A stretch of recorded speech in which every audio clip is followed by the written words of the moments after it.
Hello everyone. Welcome back to another video. This is actually part 2 of, my garage collection. But I guess this will probably maybe be a 4-part series, considering the first part was actually one of the more shorter collections I have of games. And then it just gets bigger, but you'll see. So this will be I should probably say, I have it split into different, kind of cabinets, and we're gonna finally finish the first cabinet in this video. So the next video will be the second cabinet, and the second cabinet holds bigger collections of games that I own, but not to say that some of these aren't bigger collections as well. But let's get started.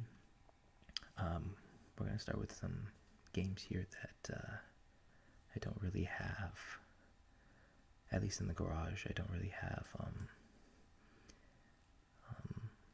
a collection for them. So the first one is actually going to be a kind of recent purchase on Woot, of all platforms. It's still on sale for $14 to $20. And that's this game.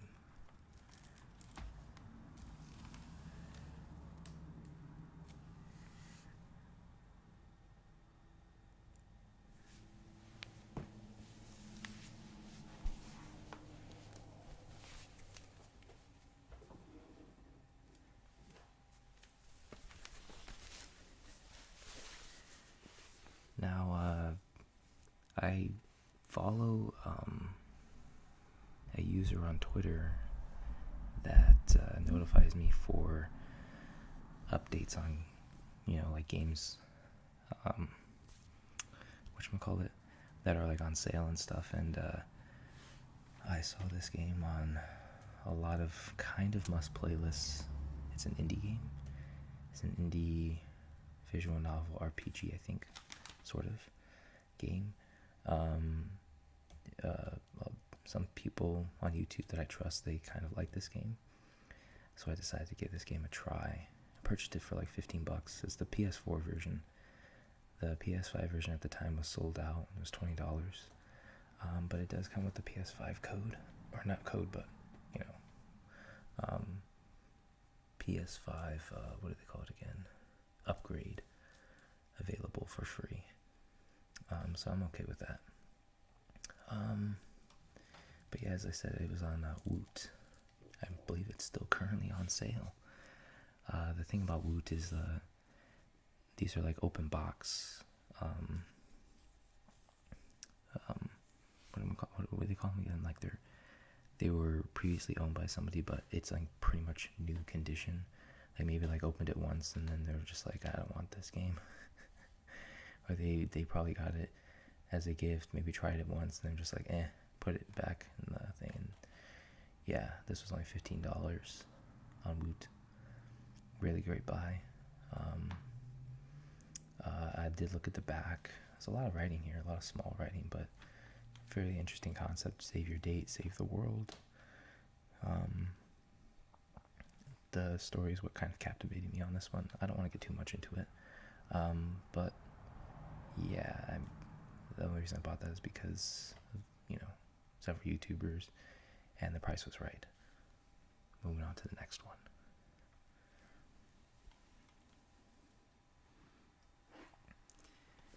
Now the next game, I believe I had a friend borrow this game from me, but he never returned it. So I ended up having to purchase another copy. Thank gosh.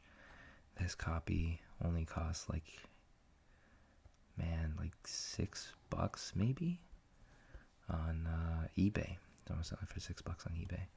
I believe it was the disc only, but I had the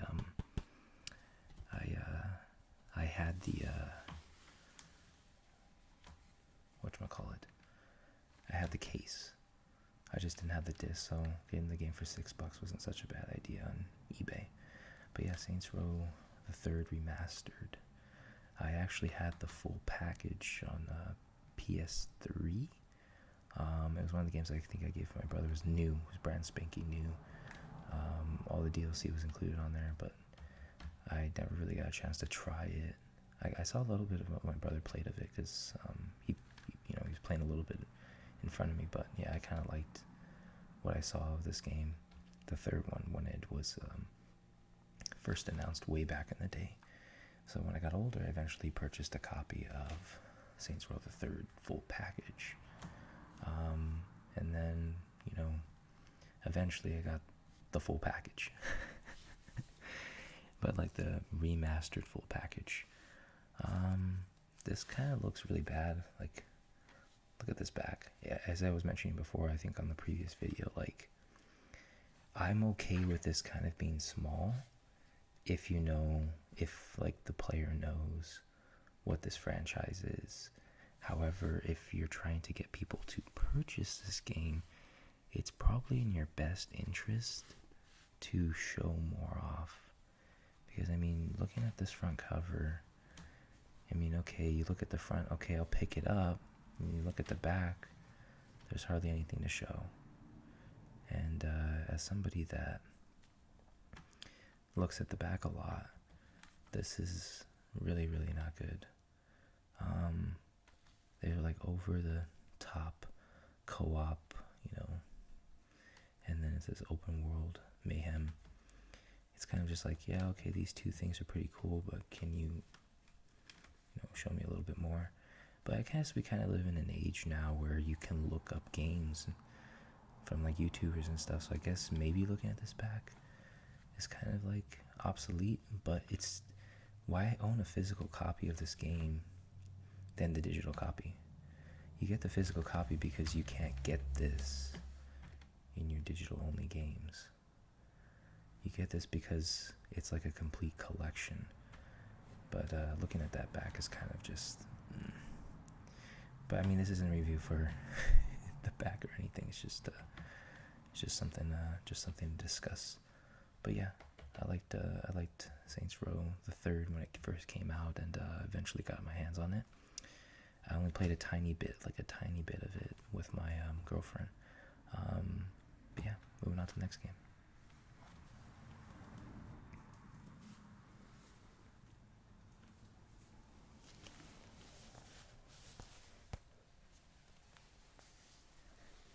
The next game is also a game I purchased on Woot for excuse me, $20 actually, and which is actually pretty cool. It's a collection kind of thing. Another indie-ish, well, kind of not really, but it's an interesting new IP, and that's Loop It. Or Loop 8. I'm pretty sure it means Loop It. Summer of Gods Celestial Edition. And it's the Xbox One version. I'm okay with it being the Xbox One version. My Xbox collection is kind of, at least physical Xbox collection is kind of bare bones compared to PlayStation.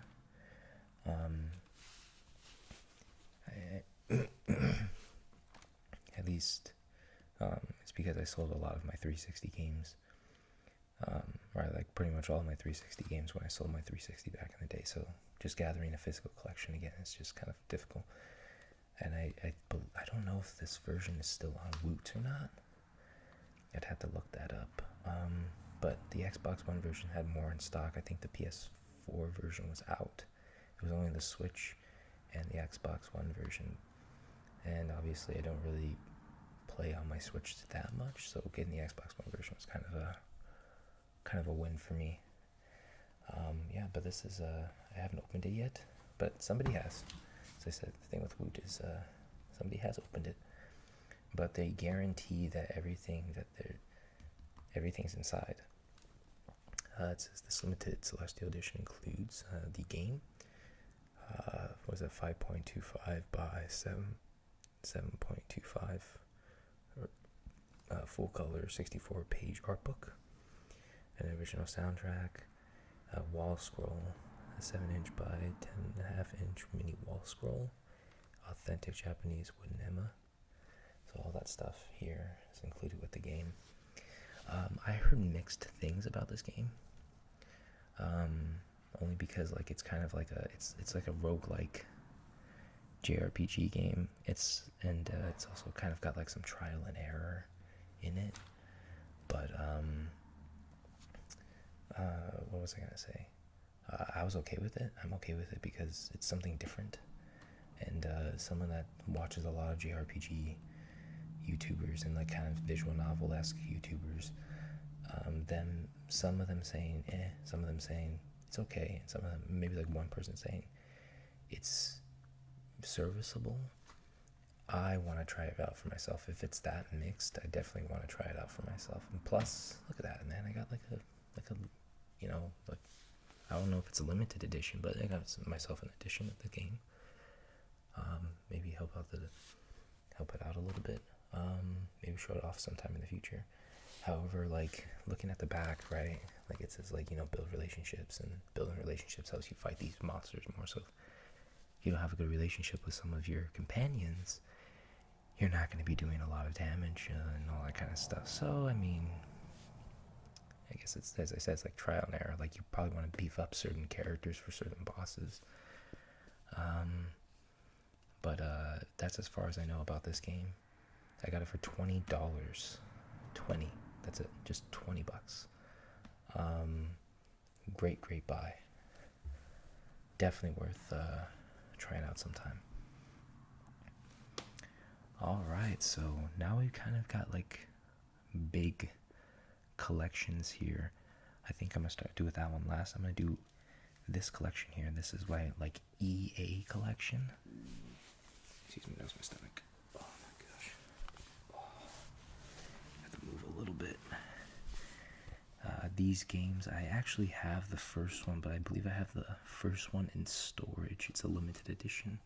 It was brand new. It's kind of a collector's edition, or like I'm kind of collecting it because it looks pretty cool. But yeah, we've got these two games here. So we have Army of Two, The 40th Day, and Army of Two, The Devil's Cartel, Overkill Edition. So I don't know if that makes much of a difference. I don't know if they even came out with an original Devil's Cartel. But the 40th Day, these are very divisive shooters. They kind of have quite a history with middling scores, I guess. This game, like the first game, I didn't think was terrible. The first game had plenty of personality, a lot of love in it. It wasn't as composed. I mean that in a way that Call of Duty, Star Wars Battlefront, they look comfortable. This game, like the franchise, at least the first one, didn't look too comfortable. It looked like it was doing a lot with its story and stuff like that. But I can safely say, at least with this one, because I haven't tried this one yet. I'll get into this one in just a second, but this one was actually really good. I liked this one. I like this one better than the first game, actually. The story is better than serviceable. It's not like best or anything, but for the price of like $10, this is a good $10 story. Like there's no debate about it. This is a great $10 story. I beat it on the hardest difficulty like a few years ago, like I think during COVID. But yeah, like, ooh, I just realized his back doesn't look the best, but yeah, it really does not look the best. I can probably see maybe why someone would not want to purchase this game after looking at well, they might, because they look at the front here, and then they'll be like, okay, I want to see more. The back of the first game actually looks pretty good. This one kind of looks streamlined a little bit, which I think EA was kind of known for. It's just really looking at the back of some of these other games, they don't look the best. But like this one was, I had a good time with this one. excuse me, the second game, or not the second game, but the third game actually, Devil's Cartel. I actually heard it's slightly better than this game, which I'm actually really optimistic for, because I really like this one. So if they're saying this game is better than this one, I can't wait to give it a try. However, I heard they bastardized some of the characters, and I don't know if I'm gonna like that or not. I still don't know a lot about the story, which is actually kind of cool, meaning I'm gonna dive in and find out some of the stuff for myself. Cool. I must note that I did purchase this copy, or I purchased a copy of this game before, and it didn't work. It never went to the main menu. I don't know what the freak happened to the disc or what, but it just didn't go to the main menu at all, and just, yeah. So this copy actually does work. I've opened it, I've put it in my PS3, and I've tried it. Or I've at least get to the main menu, and I think start the first tutorial. And I was like, okay, as far as I'm gonna go.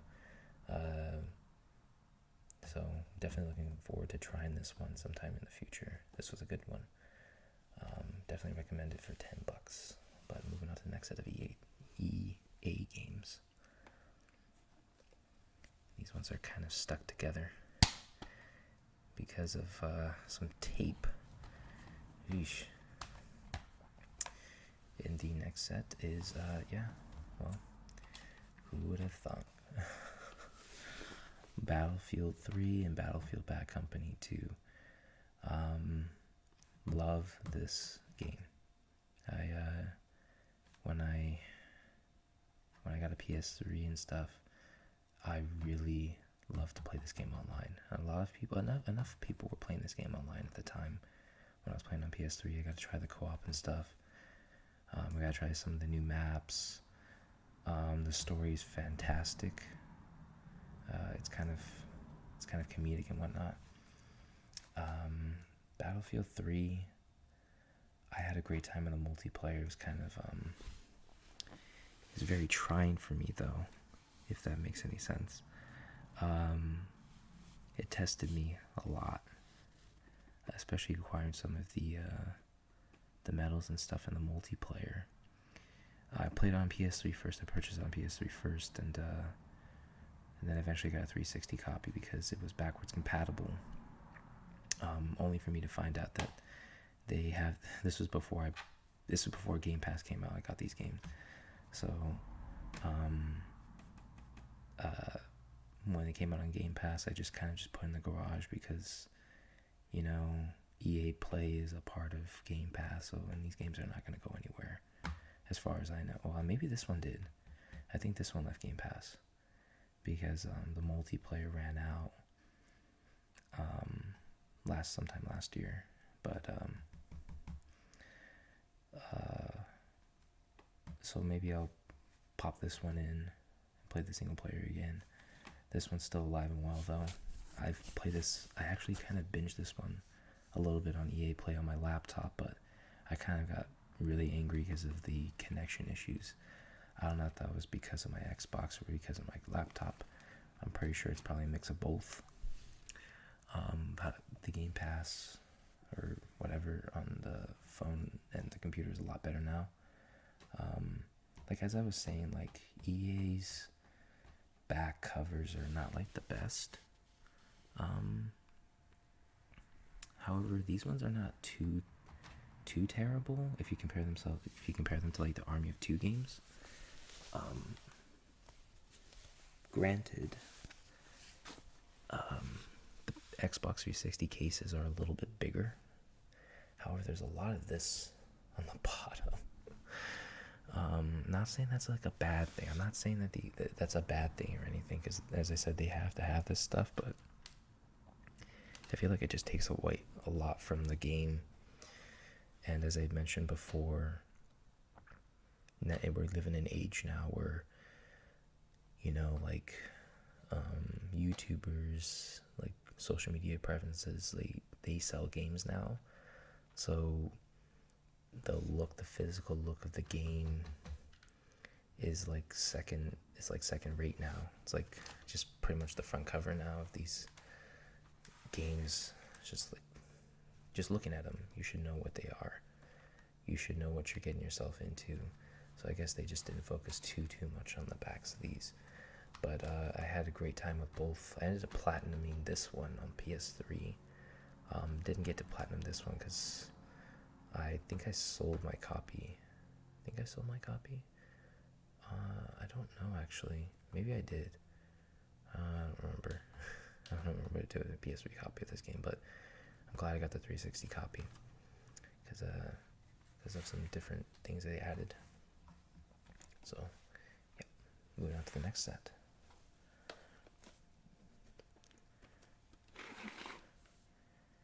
Well, actually, there's only one game I should show off here. And I tried to emulate this game, Marvel Ultimate Alliance, Marvel Nemesis, Rise of the Imperfects. I tried to emulate this game, and it's not really good at emulating. It gets really, really choppy. It doesn't get you into fights or anything, so I'm glad I owned a physical copy of this game. We had some fun with this one. I got it for my birthday years ago. And I had the time of my life with it.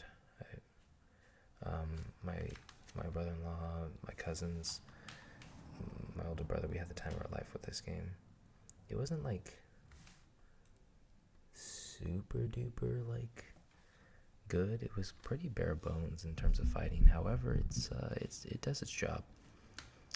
The selection of characters are pretty interesting for the Marvel side and the Imperfects, which is a new set of characters here.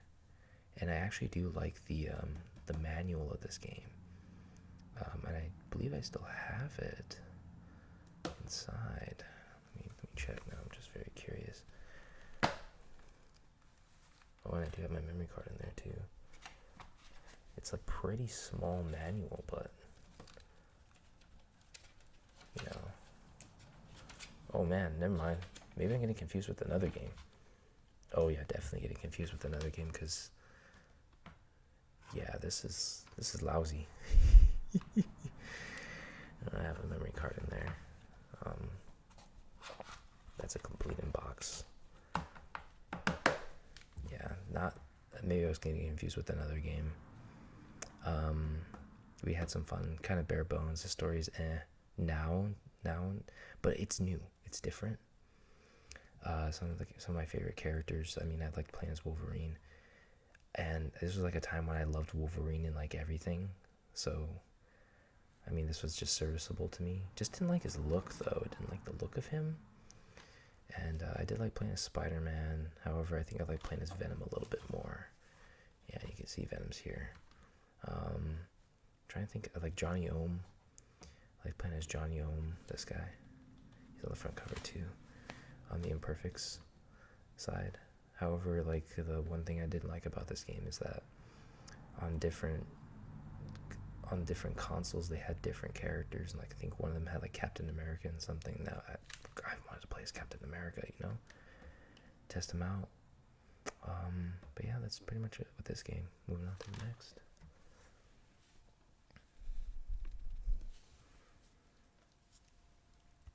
And this next game is actually on Game Pass, but I wanted to get myself a physical copy of this game because, I like the franchise. I never really, well, in the event that maybe I don't know. I just think of like certain things. I don't know. I just like the franchise. I guess I just wanted to have it because of the franchise. I can't think of anything else. It's a Mass Effect Legendary Edition. I really wanted it. Mass Effect, I don't think needs any introduction. I believe this is only just the first 3 games. Yeah, I think it's just the first 3 games. I'm not sure now. I don't know if it includes Andromeda or not. Let me check. Mass Effect 3. Oh no, it's just the first 3 games. Yeah. Okay. So yeah, it's just the first 3 games. I really, even if it had Andromeda, I would have been pretty cool with it. But the first 3 games of this great trilogy, great buy. I got it for $10, I think, at a GameStop of all places. And $10 for three magnificent games. Hell yeah! Like, easy buy. And what's one thing that I can honestly say? Like, yeah, like if you look at my old Xbox profile. Okay, so not a lot of people know this because on my old Xbox, on it's like this on PS3 as well. But when you whatchamacallit, when you play games online, it doesn't register until you go online. So I actually owned Mass Effect and Mass Effect 2. However, I played it offline and it didn't register. So when I sold Mass Effect 1 and 2, it doesn't show up as like achievements on there. It didn't show up like a few of my games actually on there. I had like the X-Men arcade. I don't know why that didn't show up on my live achievements. I had that game. So I did own the first 2 games. I didn't get the last one though because money reasons. But the fact that I can have all 3 for $10 is a magnificent purchase. Moving on to the next. And the last game we'll be looking at on the EA side is an old PlayStation 2 game. I shouldn't say old because the game's older than this. EA Sports NCAA Football 2003. I loved this one in 2005. I love 2005 a little bit more. However, I think I sold that game because it was worth a little bit more money than this one. And I really loved this one too. My brother had Madden and I had NCAA. I just loved NCAA football. I loved, I don't know what it was. I just saw my brother playing it and I was like, I want my own, my own football game. And I ended up getting NCAA football, 2003. I believe I got this from Blockbuster, of all places, for $10. Or maybe it was $8. Maybe it was $7.99. I don't remember now. But yeah, like the spirit of college football. Yeah, I didn't know. I just did like the play now feature or whatever. But they had like a season thing where you can pick like a team and whatnot. I didn't get to try that until like way later. But I had fun just playing like with different teams and stuff like that and smoldering them and all that. I guess I just wanted a game where I can just win like repeatedly, and it was pretty cool football. I used to like watching football back in the day, so especially college football. So this was a good buy.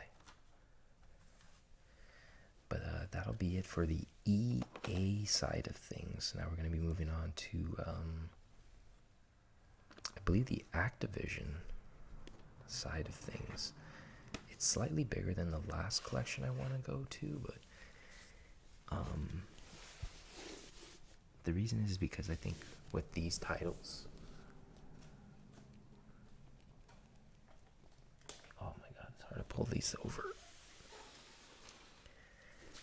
With these titles, I don't really have too much to talk about. Well, I mean, maybe actually a few. No, I have a lot to talk about actually. Ooh, this kind of, well, I have a lot to talk about with that last pile. Well, I guess I'll just show these ones off first. Already have them over here anyway. So, I used to own a lot of physical Call of Duty games back in the day. Black Ops, like Modern Warfare 2, World at War. I remember getting World at War, like senior year of high school. Call of Duty 2, Call of Duty 3, 4. I had them all physical.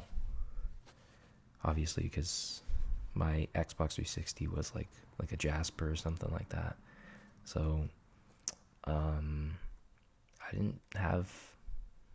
I had those removable hard drives. I only had a 20 gigabyte. Never expanded or anything. So there's no way in heck I was gonna download or purchase it online. But yeah, the two Call of Duty games I have physically are Call of Duty World War II and Call of Duty Modern Warfare on the Xbox One. Both of these games I played a lot of with my brother-in-law and one of my old friends. Got a lot of mileage out of these games. The fact that these two games remain, like the two Call of Duty games that I have, it's no surprise, I guess. Because, we played a lot of Black Ops 3. I used to own that physically, but I own it digitally on both, I guess, on the 1 and the PS4. That I just didn't see a reason to own Black Ops 3 again.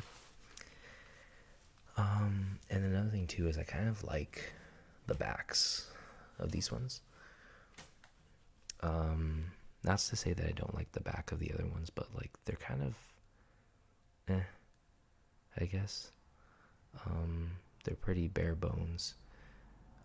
And I mean, like with this one's probably like the biggest offender of both. Like it just says there's a campaign, there's a multiplayer, there's a special ops, but I don't know what it is. I think I like looking at this front cover and then looking at the back and then just be like, bam, that's all it is. And this is the thing I do not like. Like the best selling franchise on Xbox One. Like just get that out of here. Put something else. I just like how they show off like the best level in the campaign. Like maybe a standard multiplayer and there's like special ops. And I think that's all you need to know with Call of Duty is just these three things: campaign, multiplayer, special ops. And then this one does the same thing, kind of campaign, multiplayer, zombies. And I just like the no nonsense of it. Like I like the front cover and then the no nonsense of the back, along with this. And then the obligatory PlayStation exclusive: play in maps first, before anyone else. Play map packs 30 days before anyone else. Don't miss those days. Don't miss those days at all. I mean, it was cool back on the 360 because I owned a 360, and then when I got a PS4 and I had no time to play games, like I saw no reason. And the fact that like there's no crossplay either. I mean, there's crossplay now because I think starting from this game, I don't know actually, maybe I think it's starting with this game.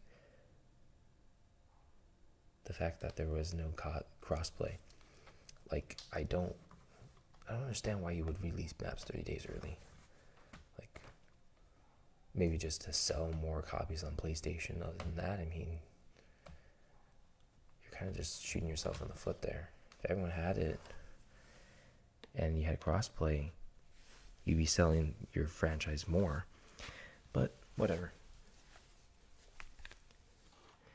The next game is actually a game that I was going to put on my favorite PS2 games. However, I realized that when I was doing that video, I don't physically own the PS2 copy anymore. I tried to look for it, and it might be in storage, but I don't remember putting it in storage. So, yeah. I ended up getting a 360 copy for like $10. And best investment ever, because I loved this game. And that is Gun for the Xbox 360. And also I get achievements too. And I mastered this game on Xbox and on PlayStation 2 when I borrowed this game from my brother-in-law. Mastered it on his console, and then I mastered it on PS2 multiple times. Getting all the gold, the money, the blackjack, Russian roulette. Was it Russian roulette? It was like some card game or something like that. The bounties. I did all of that stuff multiple times. I loved this game.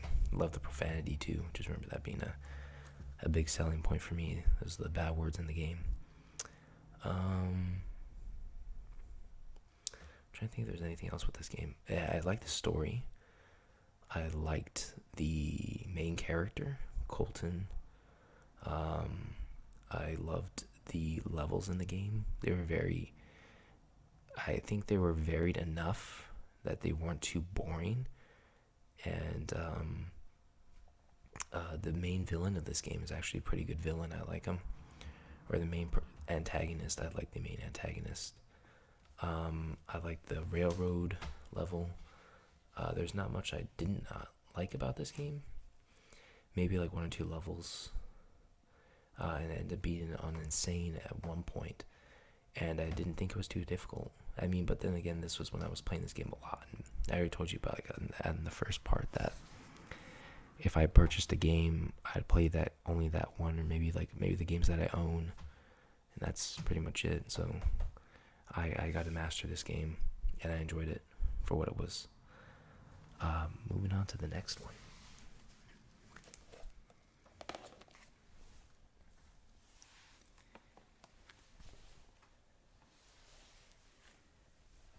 And I believe this game was actually on my favorite PS2 games.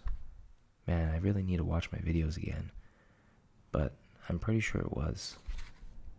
And it's Marvel Ultimate Alliance, the special edition.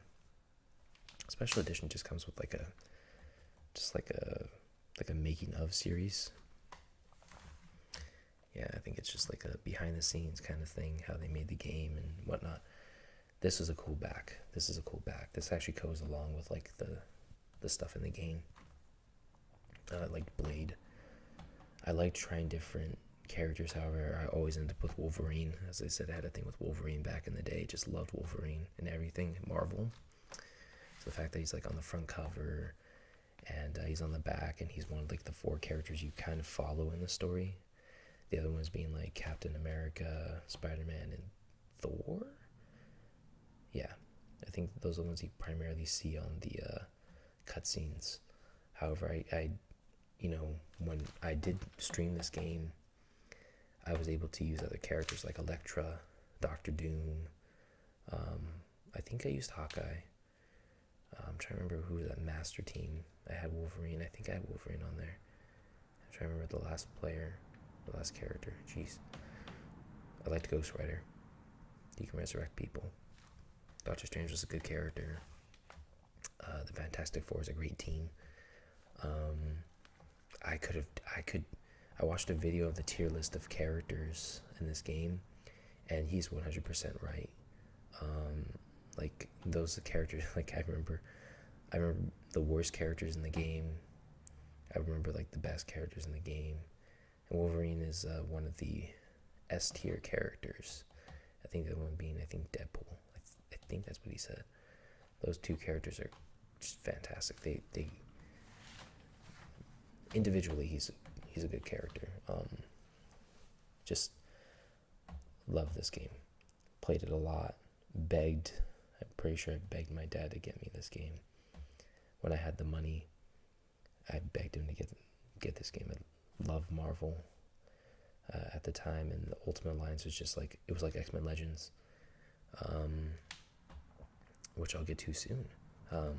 So the fact that it was made by the same people that did X-Men Legends, and it had to do with other Marvel characters, was just an instant buy for me. I got this one, I think, $17.99. However, this greatest hits version, and the special edition I got from Target for $20. Back when I think they were phasing out the PlayStation 2 games from their stores. Well, moving on to the next set of games here. Got 2 games to show off right here. And those games are going to be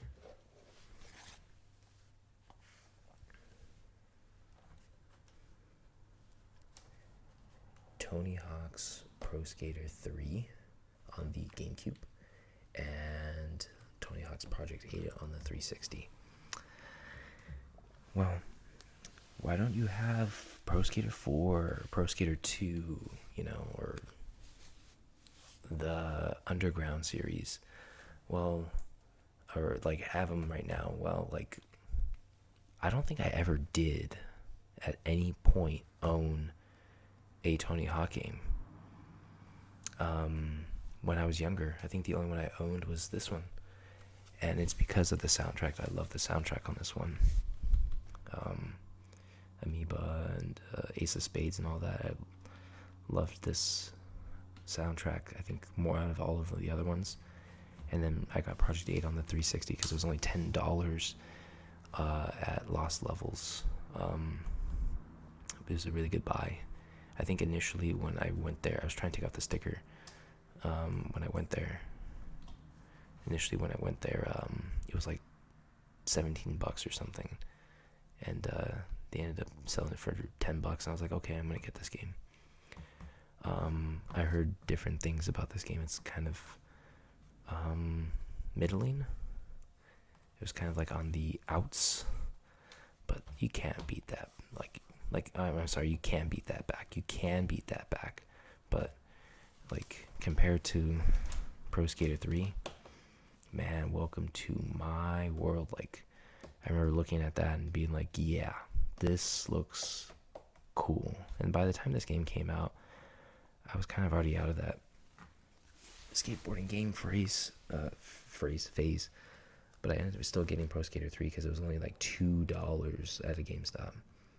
And I was like, Pro Skater 3, I remember that one having the best soundtrack out of all of them. So I got it for $2.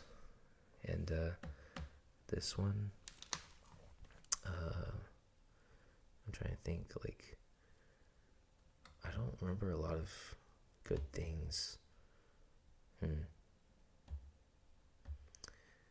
All I know is I got it for $10. I should have gotten Underground though. I should get Underground 1 and 2. Not to say that this game is bad. I have yet to try this one again, but I think I remember watching a video a little while ago, like explaining, how interesting the game is.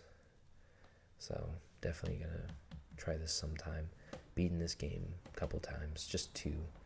I liked the My Skate, or like you can create a theme park, or not theme park, but like your own like skating park. I think you can do that with all of them, but I liked it in this game. I used to be addicted to that. And the last, well, technically this is like 3 games, but like the last of the Activision games are X-Men games. And they're X2 Wolverine's Revenge. And I know this says X-Men Legends 2, however, I believe I have X-Men Legends 1 inside. Yes.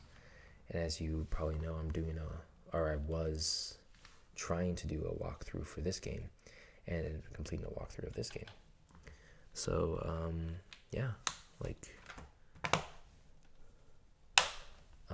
this was a good buy. The first one I got on eBay way back in the day for like $5. It was just the disc only. So that's why it's inside of here. And then I got this X-Men Legends 2, I think at Frank and Sons, sometime before I met my girlfriend, for $10. I got X2 Wolverine's Revenge back at a GameStop. Didn't think anything of it, honestly. Like, I thought because this is like a movie tie-in game, and as I said, I love Wolverine, but I just didn't realize how bad this game was. And as a kid, if I thought a game was bad, it was bad. Especially if I showed some of these games off. Some of them have not aged well, but I think out of all the games, I think I've probably shown, maybe this one's, not the best buy. But the reason I kept it is because it has Wolverine, and I like the front cover.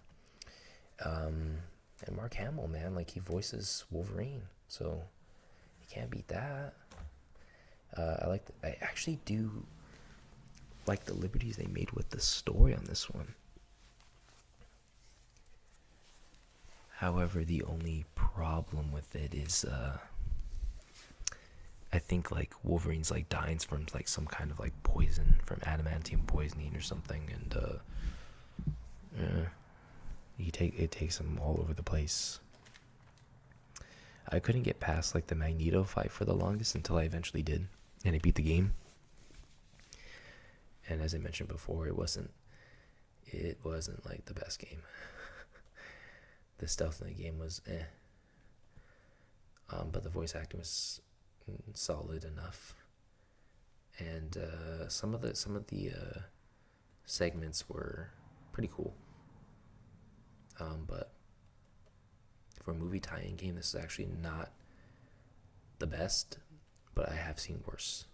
And I like that the story was completely different and it focuses just on Wolverine as opposed to like, the whole X-Men. And X-Men Legends 1 and 2, I don't think any need any direction. I've done a review at least on the first game. And I loved it. I loved the first game. But I love the second one more. A lot more. And I love Marvel Ultimate Alliance more. Actually, I think I like the first two, X-Men Legends 1 and 2, better than I like Marvel Ultimate Alliance 1.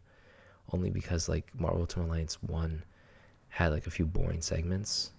Like the Atlantis level. I remember falling asleep on that one. I think I kind of fell asleep when I was streaming that one too. Or I was falling asleep.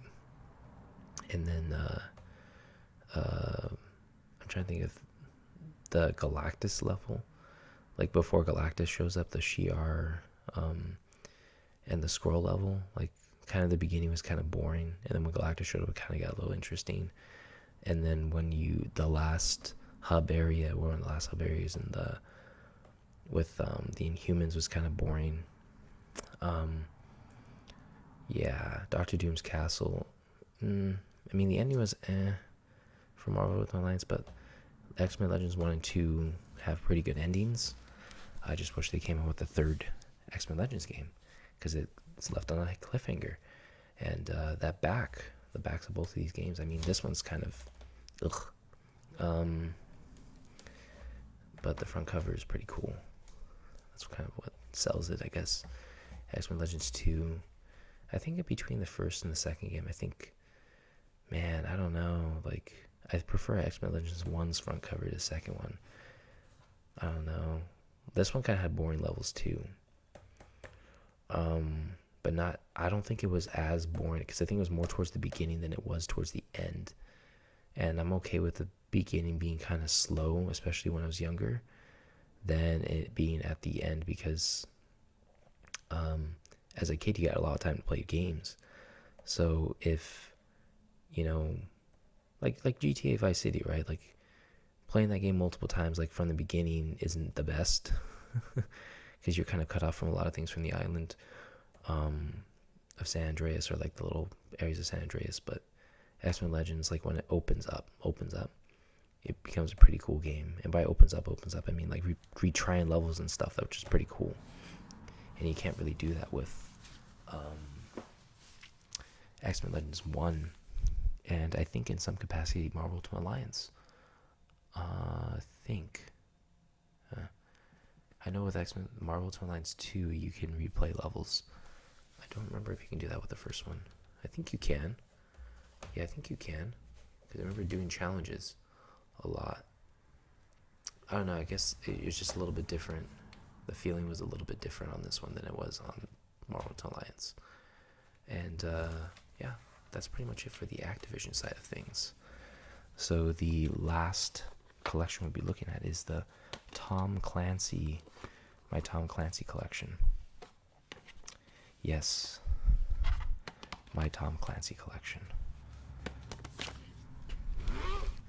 It's not as big as the Activision collection,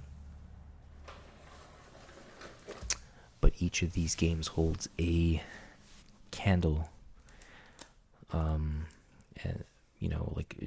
very impressionable on me. So the first one I'll be showing off, I got to show this one off by itself, because it did show up on my favorite PS2 games, Ghost Recon. I played this one primarily with cheats, because it had the invincibility, infinite ammo kind of cheats. So, but I loved the game, and I love the front cover and the squad gameplay. Like, this game, when I played it was different. It was different. The total Battlefield experience, just amazing. game changing for me when I was growing up. Because like I played like SOCOM, and then I played this game. No, actually, I don't know if I played this game first, then I played SOCOM, but it's just a 9-day difference. Like SOCOM is more realistic, I think. Realistic. This one's more of arcade and somewhat realistic, but it was definitely fun. They had different modes. It was a more complete package than, as I said, SOCOM 2 was, because SOCOM 2 was just primarily just a story, and if you had multiplayer, this game was just single player. As you can see, it doesn't have a multiplayer component, so they were able to focus more on the single player and the squad-based combat, battlefield combat, and actually get it down pretty well. But the next two games, I shouldn't say but the next two games are interesting, to say the least. They took a different turn. Ghost Recon Advanced Warfighter 1 and Future Soldier. I used to physically own the Ghost Recon Advanced Warfighter 2 physical copy. My older brother, actually, let me see if it's in here. Maybe it's just the first game. I don't know. I don't know now. No, it's just the first one. My older brother went to a Blockbuster, and he got me Rainbow Six Vegas 2 and Ghost Recon Advanced Warfighter 2. He's a good older brother. He's a really good older brother. He knew what I liked. And I really loved the Advanced Warfighter series. The only issue, I think, as what a lot of people say, is one of the achievements in the game is literally be at the top of the leaderboards, which is far-fetched. Like, especially when people come back to play this game week after week after week, it's impossible to get that achievement. But the story was serviceable. Not the best. I guess I just hold like it's like a nostalgia thing for me with the Advanced Warfighter 1 and 2, because I played it when I was like a teenager. The games have not aged well, at least to me. I actually prefer to play Ghost Recon 1, surprisingly, than these ones. And I think the reason is just like, as I said, it feels like more of a complete package. This one, a new kind of war, a new breed of soldier. Like, it's more like advanced, and I kind of just like the. I mean, I play Ghost Recon enough to know where like the enemies and stuff are gonna be, but like this one has a lot of things kind of in your face and whatnot. And at the time, I liked it, but in today's time, it's just kind of just in the way. The UI is just kind of in the way. However, this back is pretty cool. I love this back, and especially for Ghost Recon. Well, I didn't actually have the front case for Ghost Recon Advanced Warfighter 2, but I got to see it, and it was pretty cool. Future Soldier, though, on the other hand, is one of those games that I think has like an online pass. Let me check. I think it was. Let me check this real quick. I think. I don't remember. If this one has an online pass or not. I think it does. Maybe it's one of the games that use like the Uplay servers, which are no longer around. And that kind of just ruined the experience a little bit. However, this game is always on sale for like $2, and it's not a bad game. It's kind of like the Call of Duty effect, where they were in the series right now where they were focusing more on the future side of things, because that's what a lot of people wanted to play at the time, because they had Advanced Warfighter 1 and 2 sold fairly well, so they said, well, just double down on that rather than go back to boots on the ground. Well, I mean, they're all boots on the ground, but rather than going back to a more modern set of combat. And this one's a little bit more mature. It's kind of going back to the old Ghost Recon games, because those ones kind of just they became like more teen rated, so they would sell more And then I think by the time this game came out and it sold so little, I don't think it had anything to do with it being M. I think it just had to do with being the competition. However, I do kind of like this Tom Clancy look here. I love them both, but that's pretty cool too. I like that, but you can't beat that. That's really iconic. Yeah, I think that's all I can really say about these games. I got them both at a GameStop, different times. This one I think I got for $4, and this one I got for $2, and they're both backwards compatible on the Xbox Series consoles. The next 2 games need no introduction. I have showed them off on the channel one way or another. And one of these games was actually my favorite Xbox 360 game. So if you ever watched that video, which I'm pretty sure a lot of you have not, Rainbow Six Vegas and Rainbow Six Vegas 2, the limited collector's edition. It's just, all it does is just show like a making of video. That's pretty much it in Rainbow Six Vegas 2.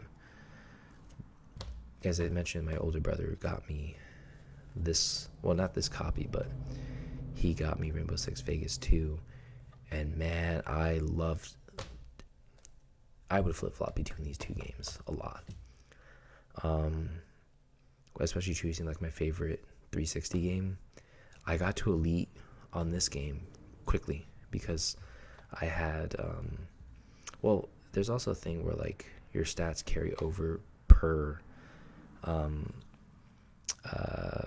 game mode, single player, multiplayer, and terrorist hunt. Like all of your stuff carries over, so it was really easy to elite this one than it was this one. I'm really close on my old profile. I do have access to my old profile, and I'm really close to mastering, getting elite at least. But the backs of these, man, oh man. I mean, actually I like this, but man, oh man, like, I just love these games. I love these games. Yeah, as you can see, I got them both at GameStop. Actually, I know I got these both at GameStop. I got this one and these one. I got both of these before. I think they announced they were backwards compatible. No. As soon as they announced they were backwards compatible, I purchased them. And this one was like $8, and this one was like $7.99, I think. And then this one was like $9.99, maybe $10. I don't know why I immediately remember that, but yeah, had a ton of fun with both of these games. I would flip-flop between them. I'd put this one in my 360, then I would how do I say this? Like we would warm up. I'd have like a group of friends and we'd warm up on this game. Then we'd go to this game and play some multiplayer. Like we would play like Terrorist Hunt, maybe like a match or 2. Then we're like, okay guys, and we'd be in an Xbox Live party. Okay guys, we're going to go over here. We're going to do whatever. Some people would stay behind and play this game just so they can, because there's no sprinting in this game. You're sprinting in this game. Like you can sprint. The armor's presets are different. And then like this game, like you can, just like with this game, you can ban like certain weapons, armors, or whatever. So being able to play with friends and stuff like that was pretty cool. And we set challenges for ourselves all the time. Like we made each other better. Like it was a great community. Like I said, with this game, it let me in. They welcomed me with open arms, and man, I have so many Xbox Live friends that it wasn't even trauma bonding, it was just pure fun. The game was just pure fun, and not a lot of people understood that, because I mean, this came out 2006, and Call of Duty 3 came out, and then this one came out 2008 when after Modern Warfare, World at War came out, and like obviously those games are gonna kill it with the sales, so they kind of just stopped. And the DLC is free for both. you can get the red edition and the black edition DLC, and then I forgot what it was. But if you buy the digital copy in like the Xbox store, they give you everything for this game, everything. So you get the Comcast Center, and then the DLC and stuff like that. As I mentioned, it was free. Like you get Streets and all that kind of stuff. Kill House, the reduxes of those, like at night and stuff. Like these together are. I agree. When I listened to that IGN review and stuff like that, they said this is like Rainbow Six Vegas 1.5. I agree. Alone, maybe this one's fine on its own. This one probably needs this one, just so you can like, I don't know. Together, these are like, to me, these are better than anything that, Ubisoft has come out with in terms of Rainbow Six. Like I know a lot of people like, what is it called, Siege, but man, like these games still kill it. And there's nothing against Siege. It's just not my cup of tea. And I played a little bit of Siege, just as I mentioned, not my cup of tea. I played Extraction. I should have mentioned this with like the Ghost Recon. I played Wildlands, a tiny bit of it, and it was okay. It was all right. It was different. It's a different Ghost Recon experience. But Siege is like completely different than these games. Like Siege is still fun, but this is a different type of fun. And it's not a nostalgia thing. I still play these games today, and they're still great.